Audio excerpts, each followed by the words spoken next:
Today I'm going to make a blanket chest. Some of you may refer to this as a hope chest or a storage trunk, but whatever you call this, I'm going to refer to this as a blanket chest. We're trying to do some organization in our house, and with 3 kids that can be difficult. But at some point in time, each of our kids have received a personalized blanket or quilt or whatever, and so we just need somewhere to store all of this stuff.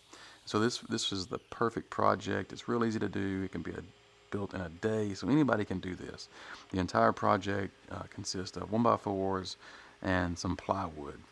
So according to the plan, the first thing that we're going to do here is cut everything down to its final length, and I'm doing that here at the miter saw. And so the next step that I want to do after I get all of those cut down is take it to the table saw, and I'm going to just clean up one edge to get a real nice and crisp edge. And then what I'll do is flip all the parts over, take it back to the table saw, and then according to the plan, I'll rip everything to its final width. So at this point we've got everything to its final width and length. And I chose to do this with pocket holes. It just makes things fast and quick and easy. So here I'm putting everything together. I'm using a square just to make sure my corners are nice and square and at 90 degrees. And so I just put all of these frames together. We're going to end up with 4 frames. We want to measure and make sure we have our center dividers in the right location, and we glue and screw them and put it together, and we end up with 4 frames. And so once we have that part of the project done, then we can move on to putting them all together. And so that's what I'm doing here, putting the 4 frames, the 4 sides. You get 2 long sides, 2 short sides, and we're assembling this in the same manner as we did the face frames. The next step, we would go to the table saw and cut down a piece of plywood that is going to be the bottom. And so I pre-drilled all these pocket holes, installed it in the bottom of the chest, and so now it's starting to take shape and look like a piece of furniture. And so the insides, the panels, are also made from plywood, and I'm using 3/4 inch plywood here. You can use 1/4 inch, it'd be just fine. But I'm marking on that this is going to be the inside of the chest, and so what I'm marking here are some hole locations to drill into those center dividers of those frames to kind of pull everything nice and tight. And so once I get all of that done, I chose to take this to a friend of mine's cabinet shop. He's showing me a few tricks here about each joint to where you cut a V groove in that and allows the paint to lay in that groove, and so it won't crack when the wood moves and that kind of thing.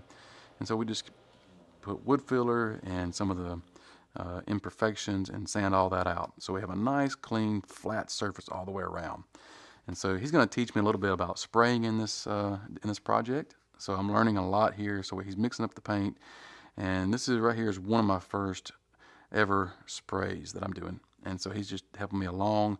I think this is probably one of the sides or even the top that we're spraying here.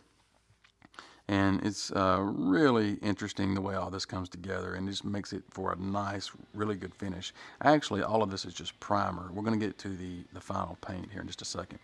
And so we're going to slide these panels in. We slide the long sides in first, and all of that will fit nicely, so you can see how it's going to take shape. And so now the end pieces will slide into place. And then once you have all of that done, once you have everything in place, the holes that I pre-drilled previously, these are the holes that I'm using to attach this to those center dividers in the outside frames. And so that just eliminates the gap in the frame and the piece of plywood there. Now we can go to the final stages of paint. I'm going to just paint the inside of this and maybe do a little bit. I'm going to turn this over to my friend that knows a little bit more about this, so he can spray on a nice even coat for the final finish.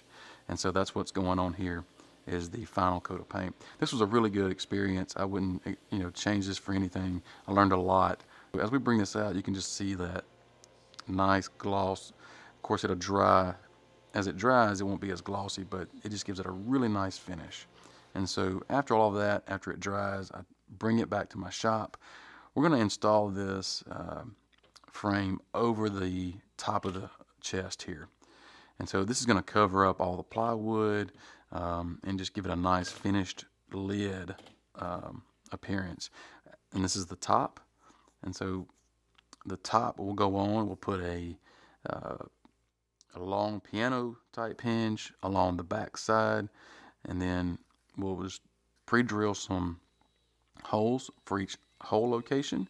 But what I do is go ahead and just find the center ones and attach the hinge with the center holes loosely. I don't tighten those down just yet, but once I get those in there and it's not real tight, then I can make sure the hinge is even on both ends when I mark and pre-drill those hole locations. And so once I have all of those locations marked, then I can go through and pre-drill each hole location. And so once I have that, I can insert each screw, and I'm using a manual screwdriver just so I don't strip it out with a cordless drill or electric screwdriver or whatever you might use. A manual screwdriver gives you that resistance to know when to stop.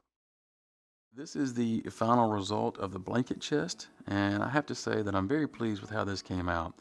Hopefully this will be a piece of furniture that we can keep in our home for many, many years and get a lot of good use out of. So if you are interested in building this for yourself, you can find plans over on our website at stoneandsons.net/plans. And I'll also leave a link down in the description for you that will take you directly to the plans page. And while you're there at our website, please sign up for our newsletter where you can join our community and receive updates of what's going on in our workshop. If you're not a subscriber to our YouTube channel here, please consider hitting that red button and subscribe so you don't miss any future videos. And thank you for watching, and we'll see you next time. See ya.